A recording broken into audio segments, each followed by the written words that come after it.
before we start the session, let me just give you a brief about what VARADHARAJU does. He recently launched 2 books, research books, called A Billion Dreams and Be Unique, The Flipkart Way. Academia, startup ecosystem and corporate executives will benefit from these books. These books will provide pearl of wisdom of how culture of corporate entrepreneurship benefits an organization and ecosystems. So you would you like to throw few lines on what the books is all about? All right. Good morning, all of you. Yeah. The energy is a bit low. Are we closing towards the lunch? All right, so I have a very power-packed panel here. We'll make it as interesting as possible. We have been given 30 minutes. I'll assure that I will not overstep on time. First and foremost, thanks Dr. Bhatia for inviting all of us for this wonderful conference. What it makes me really special is 3 or 4 times he called me as chairman. I felt like really good. I wish so in one of those days. Coming back to the question of the book, yeah, I'm really pleased and fulfilled to really launch these 2 books 3 weeks back. It's a research. I, along with one of the Indian Institute of Science professor, we embarked on this research on entrepreneurship, right? So I relate writing a book equals to launching a venture, more like a startup.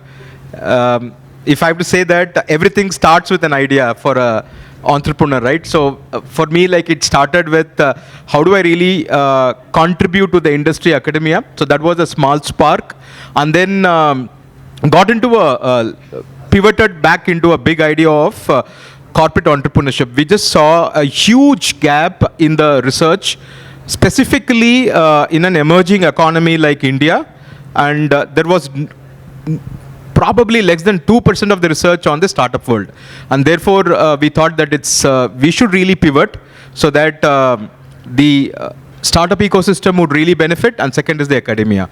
So therefore, there are 2 different books, one for academia stakeholders like policymakers, venture capitalists, so on and so forth. If they are interested, they should pick this book, Be Unique, The Flipkart Way. The second book is for corporate executives, my beloved HR folks sitting here, and also any curious mind. You can probably pick this book, A Billion Dreams. It's 10 chapters of those research stories. So that's pretty much about the book. Now coming back. Yeah. Thank you. So if you get an opportunity, you should really grab the book. It's available in both Flipkart and Amazon. Amazon sells Flipkart now. Hope it's not recorded. All right, so I have this power-packed panelists, Shami, Ravi, and VEERA. So the topic is a very interesting topic. It's navigating AI-powered workplace. In fact, we did a lot of preparation and said there were scripted questions, but there is also Murphy's Law, like few panelists, they disappeared, and then I had VEERA coming in later. So I have to rejuggle all of that. Of course, it's easy for me because I'm just going to ask the question. So let me just start with a little bit of a warm-up. So before that, when I get into this topic, there was a bit of research done, a whole lot of research done on AI, right? One of the research done by Mercer picked my eye. It said like almost 80% of the job in one way or other will get impacted by AI. So what is interesting after that is what made me feel really good. They actually bucketed the jobs into 3 buckets. Transactional, then they said rational, and then expertise. Of the current job, they said transactional occupies almost 50% of the workload currently the HR folks do. So with the AI coming in, they said like it might take a lot of transactional workload, make it more easy for people, it will automate, therefore HR folks can do a higher order working. From a math standpoint, this 50% of the transactional job will reduce to 15%. And therefore you have a lot more to really apply your mind, do those rational and those deep expertise job. So that gave me a lot of good feeling. With that, I'm going to ask this warm-up question to this panelist. I think there is too much of AI, right? Wherever that we really speak, we use a lot of AI-based decisions in our workplace. And if I have to really give a one-liner about AI-based decision making, is it good, bad, ugly? If so, what is your one-liner? Okay. Namaste friends, this is Ravi here. Before I answer the question, today I'm having what is called as Rishi Kapoor syndrome. Anybody knows what's Rishi Kapoor syndrome? So Rishi Kapoor wrote a very famous book titled Son of a Famous Father and Father of a Famous Son. In his book he writes, since he is the son of Raj Kapoor and the father of, you know who it is, he feels very overwhelmed in between. People don't recognize him or whatever. So today, amid such a power-packed panel, I have Vardha, Shomi, and then VEERA. I feel overwhelmed. So I'm feeling Rishi Kapoor today. So God bless you. Hope I'm not the father. By You are the age. son. Okay, so in terms of decision making through AI, I would not even allow decision making to AI. I would leave it to a human to do the decision making. Because today, when you see the kind of models the AI is being trained upon, garbage in is equal to garbage out. And especially my daughter, who is 13, she believes she's 18, she trusts Google more than her dad. So whenever she asks me a question, I give her an answer. Immediately she does ChatGPT or Google to verify whether dad is saying right or wrong. So apne zamane we were not like that, right? So we believed what our dad or mom said was gospel truth. Today ChatGPT is gospel truth. So don't know what it is communicating to our kids and what decisions they are taking based on that. So in organizations, I will definitely not allow AI to make a decision. It will help me aid to a decision, but I will take the decision or somebody else will. All right.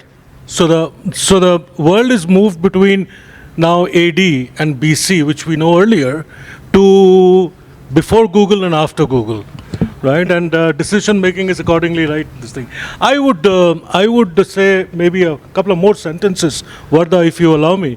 So organizations are actually now defined as clusters of decisions, or clusters of decision makers. Okay, at the lowest level, are the first level decisions, if not maybe whatever, okay, deterministic.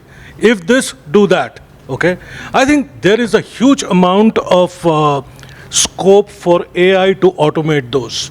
And in most cases, organizations have chatbots, RPAs, you know, all these things, automating those because they release a lot of energy for the workforce or for decision makers to focus on larger second level ones. The second level ones, like you talked about, are the rational ones, okay, which require, in addition to AI, to augment decision making.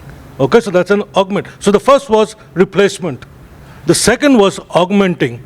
And the third level, what he's talking about, is about pure play decisions based on what your head and heart tells you.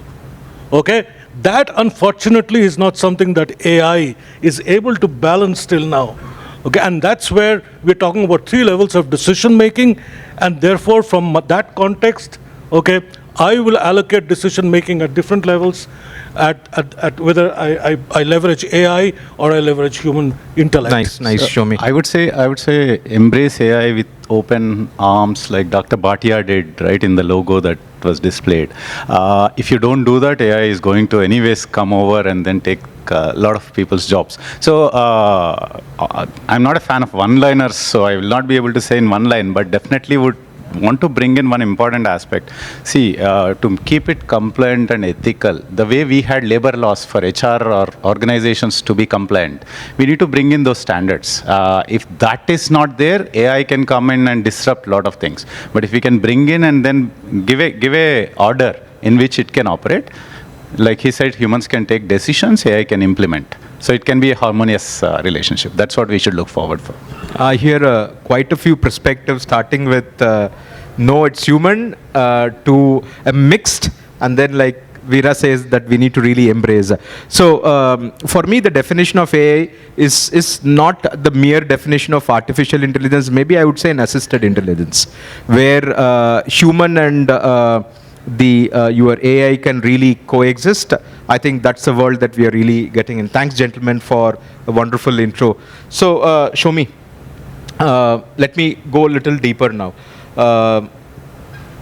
I'm sure a lot of us use AI to kind of improve employee engagement and productivity, right? A lot more of startups there into this field, and now we are trying to leverage. Can you just give some examples from your organization how you have leveraged AI specifically in improving employee engagement and productivity? Yeah. So, but the first thing I just want to mention over here is AI is part of a larger context of digital transformation. And AI and ML is probably one of the significant part of digital transformation, which includes IoT, blockchain, AR, VR, and all these things that make life more performance-oriented, productive, and gives a better employee experience at the workplace, right?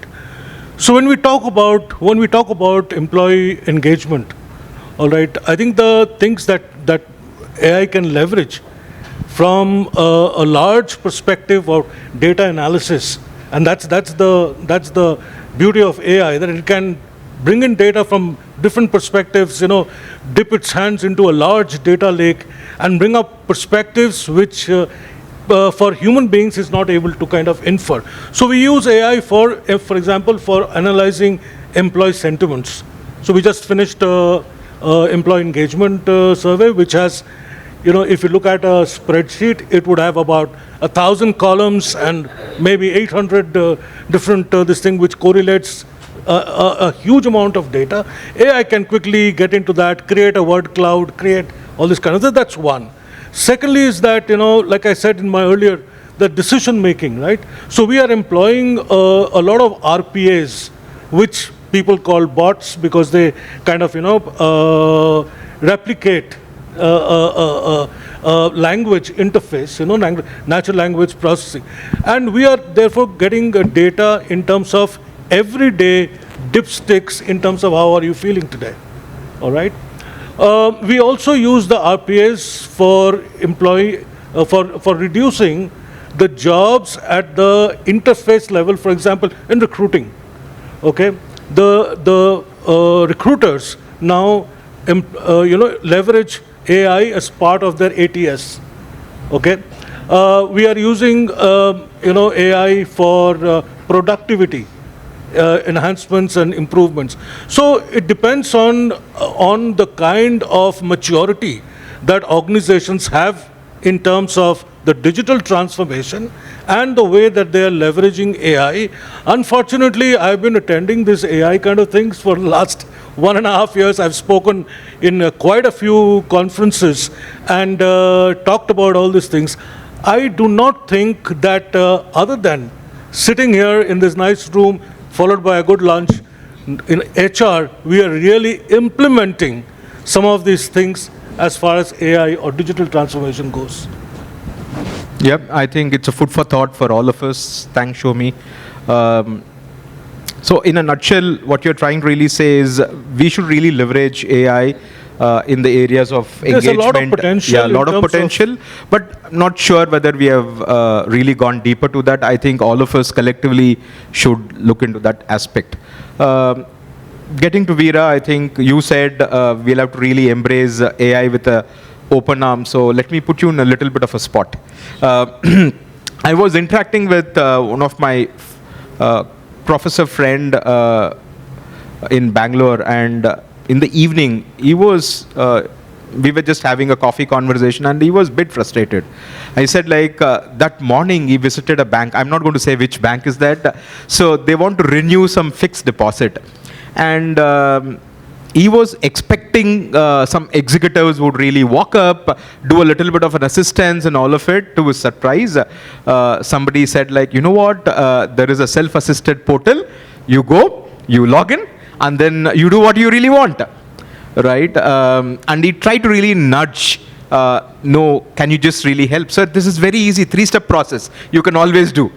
And this gentleman gave up and said like, no, I would go to some public sector banks which are little more friendly, right? Now, coming back to you, is AI replacing the touch factor? Okay, so interesting example that you have brought in, right? So any automation for that matter is a journey. It's not like you bring in something new and then people will start accepting. In that also, there are certain things which will be accepted very quickly. There are certain things which will take its own time. And there may be certain things which gets rejected through the process. Going back to the banking example, ATMs have been accepted very easily. Nobody had challenges. Even the people who did not have formal education also were able to use it with some support. Whereas the cash teller, automatic cash teller machine where you deposit in the machine, they have been placed in almost all the ATMs initially, but have been replaced quickly because they have not been successful. So what works well in one place may not work in the other place, and similarly what technology works in one area may not the other technology may not work. So going back to that, in an organization, AI also needs a job description, right?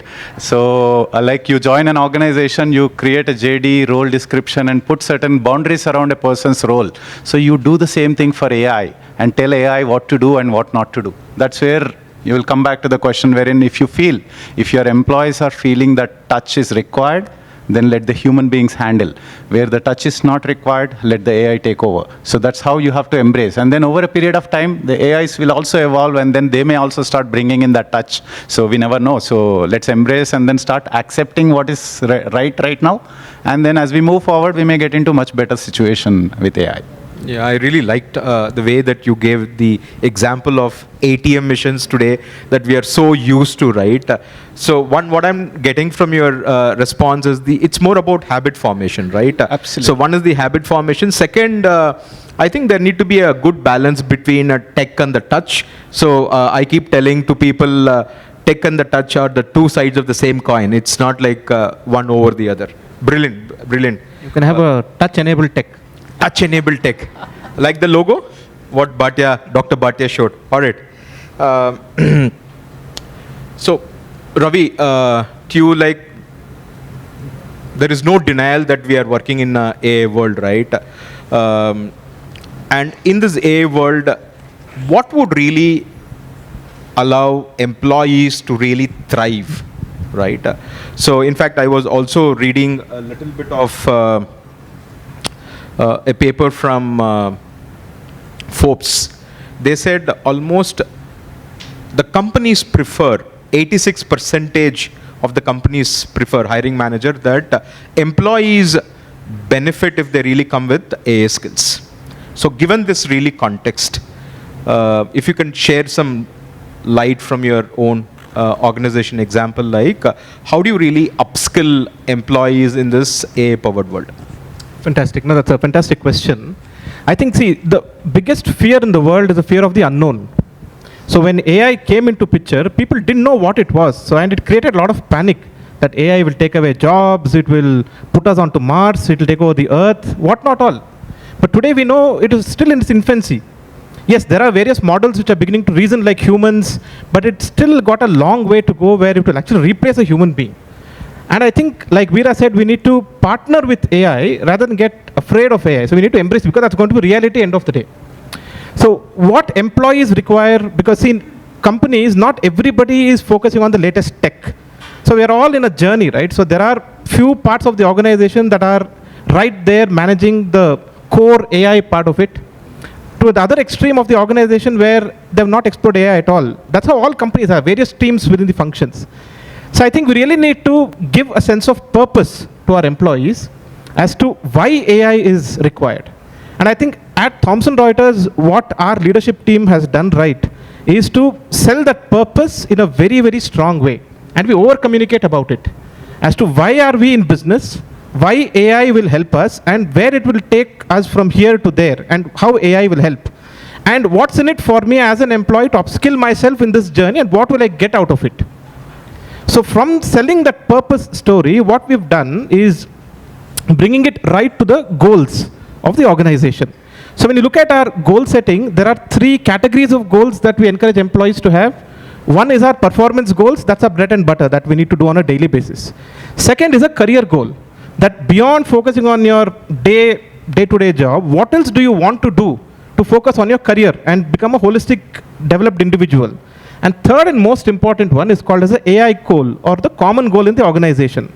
Now, we are not prescriptive that you need to do this, you need to do that, because AI is a huge universe, it's an ocean. So depending on where you are in the AI journey, we've asked employees to bring your own goals. What would you want to do? Now, if you're a high-end coder, now if you are coding the next gen AI system, you will have certain goals for yourself. Now, if you're exploring AI journey, you just want to do some certification to ensure that you're not left out in the race, you need to put that as your goal. So we've left it open to employees and the leaders to determine what is the goal that they want to achieve, but ensure that we're aligned with the organization. So that's the first step. Now, in organizations, we say it's very nice in letter, but not in spirit. So many organizations make this very bold thing that we have 8,000 employees or 100,000 employees certified on AI. But how are we doing to upskill people and let people not feel bogged down about it? So what we're doing is there's a HR-led initiative in our organization called as AI ML certification program, where through nominations and by partnering with business, we put a curriculum to people over a period of 6 weeks. We give you a set of training programs to upskill yourself. And then over a period of 4 weeks, you work on a case study. We've called that as a capstone project. And these projects are real-time business problems that we have in the organization. And we've asked tech and non-tech teams to work together on this initiative so that you build a culture of connect. It doesn't mean that, oh, AI means that's one team sitting in the 4th floor right there focusing on high-end stuff. Oh, I'm not that AI. So we want to create a culture of community. So we mix people with tech and non-tech, and they work on these capstone projects, which are real-time business requirements. And we take them into production. So we launched that last year. We've seen the first cohort come out. Out of 10 projects that were there, 4 have gone into production. And remaining ones were learning for all of us. Now we are in the second phase of the journey. And it's a very exciting phase to be in, and we are seeing very good outputs out of that. Brilliant. I have one perspective that I want to add to this, and this is more from a startup or non-IT kind of background, right? So all of you are aware that Moore's law. Okay, all of you are aware, and in this case, in the case of AI, Moore's law is accelerated. Okay, the kind of changes that are coming in the next 15 years, it's going to probably be so significant that our entire way that workplaces, and work processes will get. So when we talk about skills specifically, 2 years ago, those of you who are recruiting for IT firms would have been making a beeline for Python guys, right? Where is Python today? Nobody's asking for Python. DevOps and all this kind of stuff, right? So when we look at skills, most organizations are hiring for skills than for roles, okay? You ask for AI, there'll be 20 educational institutions who will give you AI, okay? But the focus is now shifting from the hard aspects of technology education. In fact, I wanted to really double click on that question. So since you have already had the mic, so let me add a little more to that question. So how much of the soft skill is required in this AI world, right? So the technologies change, the languages change, but then what is really important is the core of your human behavior, right? So I'm sure you're going there, so I just wanted to add this. Yeah. So we are looking for people who have the competencies, number one, for learning agility, okay, and for managing the human aspect. So from in a HR community, I would look at creating people who have an algorithmic excellence with a deep understanding of human nature. Those are the kind of leaders or HR business partners that we're looking at. That's point number one. Point number two is that as we move into the skills arena, okay, we have now got LMSs and all that, in our organization, we have got an LMS which automatically sends out and all that, AI generated and all these kind of things.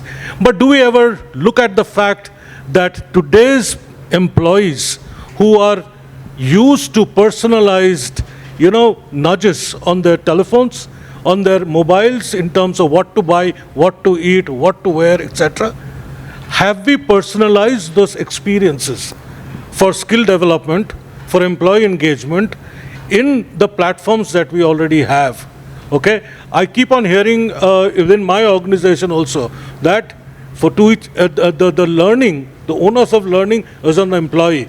Yes, absolutely agree with that. But have you facilitated that? That's the important question. And in most cases, the answer to that is no. Yep. So what I really liked is we live in the age of personalization or age of intent. I think we should really make sure that we try to personalize as much as possible. But then from my research, I wanted to really quote what really thrives an organization, right? If you want to create a high impact, high growth. So 3 major input that really came. Number 1 is any organization which is really customer obsessed. Whatever you really do, you are solving for your customer. So that's a very key input, right? You can use what technology, it's your choice. Second is being very audacious. You're not talking about an incremental innovation, you're talking about a radical innovation for which you need to have a very audacious mindset. And third, very important, followed by your highest bias for action, right? Your execution excellence. These 3 we felt is like extremely key if you want to really build a high growth, high impact organization. I know there is a quick time check. I have another 5-7 minutes. I would probably do a 1 question each, and then I would ask my panelists to keep it to like 120 seconds. Sure. Okay. So coming back to you, VEERA, like this is a very important element. Now the world has changed. Therefore, like how we look at talent has really changed. Do you really use AI to leverage your talent acquisition?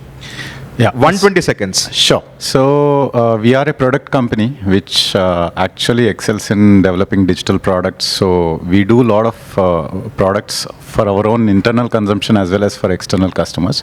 So one of the things that we started using is intelligent job matching.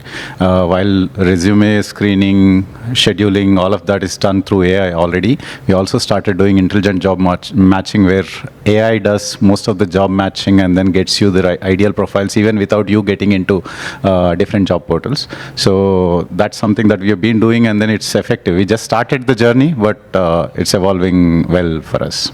Lovely. I think the space is still at I would say like still at a lower value chain. I would love the startups who are working in these initiatives. Today, there are a lot of biases in interview, right? So the research says like within 5 minutes, you decide whether you want to really hire a candidate or not, right? And it can really cost an organization. Can AI be that co-pilot to maybe be there during all the interviews and throw up what are the biases? I don't think there are any tool available. I think that's a open wide space today. Is that? That's again part of the governance that you have to keep around AI. Yeah, I think we should really get to the higher part of the value chain. Thanks being very, very sharp at it. Ravi, I touched about the talent acquisition. So the second most important element, one process that people don't like in our organization is performance management, right? I have not seen any conversation, right? People come out with smiling faces, very motivated. They say like, I've been judged, right? So can you now tell me the role of AI in kind of enabling those performance conversation, making sure this is very objective? Frankly, I don't know, because that's a journey that we need to be in, and that is one of those conversations that doesn't involve machines. It involves a manager and a direct report. It is best left to humans to manage it. But I think with AI, it becomes more data driven, and with more data, you'll lead to better decision making. So let's hope sense prevails and we come out of an effective conversation. Whether you're happy or unhappy is a matter of choice. But let's hope it's done in a fair manner. Very good. I'm really happy with my panelists. They're sticking to that 120 seconds. Last question, show me. There were also a lot of debate around are we crossing the line of ethics, right? So do you think, are we using are we responsibly using AI? There is also a lot of topics on responsible AI, right? How responsible are we in using AI? So I'll start with a motherhood statement, which says that from humanity or mankind is testimony to the fact that most inventions have been used either ways. Okay, fire is used to cook. If you harness it, fire is used to burn villages, if you wish to. So AI has both these aspects. Okay, you can actually use AI to create a persona, which you can therefore use for, kind of terminating a guy. AI can get in data, and we all leave data, across the organization. No, the question is, I know fire can be used both sides, but from an HR fraternity standpoint, where are we? So I'm coming to that. So from an HR perspective, I think it's important to understand that how are you mitigating? Like, for example, you use AI in talent. Okay, it can be used to actually either remove bias, or it can actually support bias. Okay, so my opinion in this is that we are now increasingly using it to erase biases, but it can be used either ways. Yeah, I There's think no one If I short can just answer, add yes to or that, no. a new role is being created in organizations called as Head of Responsible and Ethical AI. It's a new role. So they just look at the ethical boundaries How many of using you AI. in your organization have this title? No, I don't think that. Yeah, so maybe it's an upcoming role. Right. Maybe We have it HR in- folks can apply? Of course, HR has to lead it, in fact. All right, nice. I think we are top of time. I think, can I take one or two questions? I think I stuck to my 30 minutes. The older generation, there is a new generation. In this race, right, older generation being an experienced person, they lose out of the opportunity. How we, being an HR and all, how to tackle this scenario? So, sir, depending on whichever generation you are, upskilling is very, very important. And yeah, Absolutely. and we can all clap. Then we can. There you go. So I think one key taken for all of us is to learn prompt engineering, because that's going to be the future. Yeah. So let's all upskill. And like to your question, like AI is helping construct or architect a resume, AI is also able to deconstruct or de-architect and tell you whether it is through AI or not. All right, thank you so much. And I think